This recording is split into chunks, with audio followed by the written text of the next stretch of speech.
Oh, mga kabunyog, mga kababayan, matindi itong expose, itong pinagkakaabalahan ngayon ni Senador Ping Lacson tungkol dito sa mga kontratista na mga kongresista. Ang tawag niya contractors. Congressman na contractors. ah, Sabi ni Ping Lacson, mayroon daw siyang kayang pangalanan na 67 na mga kongresista na contractors din ng mga proyekto. Kumbaga, dati, ang kalakaran, yung kongresista naghahanap ng kontraktor. Yung kontraktor yung nag implement ng proyekto ng congressman. Pero ngayon, para wala na daw problema sa mga usap-usapan, yung kontraktor na ang congressman na mismo, siya na rin ang kontraktor. May sarili ng construction company. Kontratista na si congressman. Dalawa yan eh. Si congressman, nagtayo na ng construction company, siya na mismo ang nag-i-implement o pamilya niya na mismo ang nag-i-implement ng mga proyekto niya. Yung pork barrel niya, yung mga flood control niya, yung infra projects niya, ang nag-i-implement na yung kanya mismong construction company. Kontratista na mismo si congressman. Yun ang isa. Ang isa naman, maraming mga kontratista tumatakbo sa kongreso, sa legislative district o sa party list. Kaya, ang lumalabas dito, maraming kongresista ay mga kontratista. Pwedeng kontratista na sila dati, kontraktor na sila dati, na tumakbo sa kongreso, nanalo dahil marami silang pera, kontraktor sila eh. O kaya, kongresista sila na nakita nila na wag na nating ibigay ang proyekto sa iba, tayo na lang mag-implement nito. Magtayo na rin tayo ng construction company natin. Yan na yun. Kaya ang tawag doon, yung mga yan, ang tawag na dyan, contractors. Kontratista. Kaya, kongresistang kontratista. Sabi ni Ping Lacson, 67 yan. Sa ngayon, ang napapangalanan niya. Malamang daw mas marami pa yan. Nagiging mainit na issue ito, kaugnay nga kasi dito sa, di ba, yung grabing pagbaha. Yung grabing pagbaha na halos lahat ng mga syudad, bayan, probinsya sa Pilipinas, Luzon, Visayas, Mindanao, binaha. Samantalang napakaraming flood control projects na ang pinunduhan ng gobyerno mula pa noon. So ano palang nangyari sa mga flood control projects? Wala, palpak. Hindi na lang flood control projects ang tinitingnan ngayon.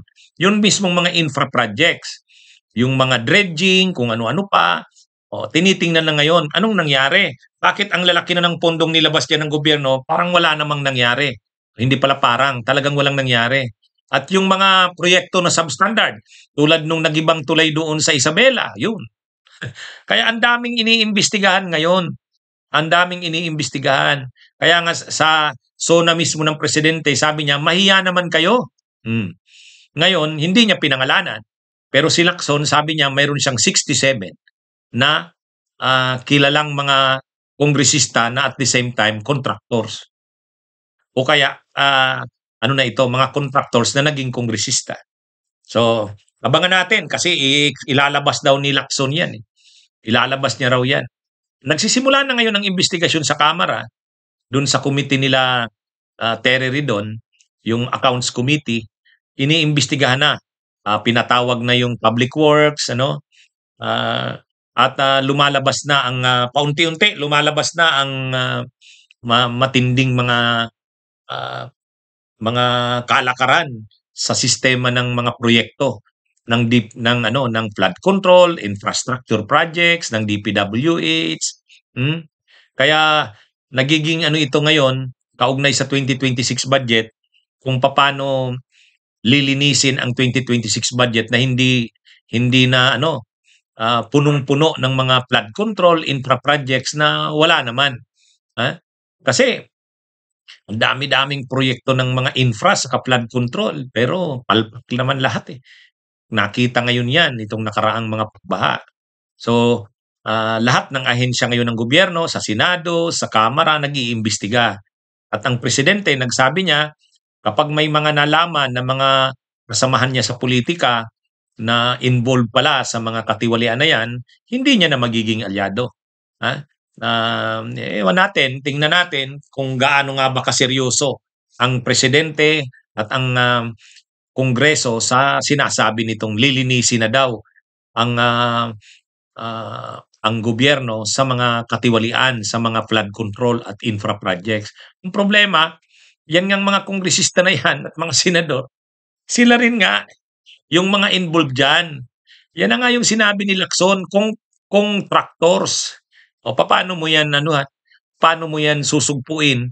Yung susugpo, sila mismo yung sila mismo yung involved dyan. Ang hirap talaga. Pero anyway, abangan natin ang mga susunod na kabanata. Bunyog, bunyog, halikan na kasama ka. Bunyog, kapag buklod ay may pag-asa. Luzon, Visayas, Mindanao, isa ang pananaw. Sa bagong Pilipinas ang bunyog isisigaw. Bunyog.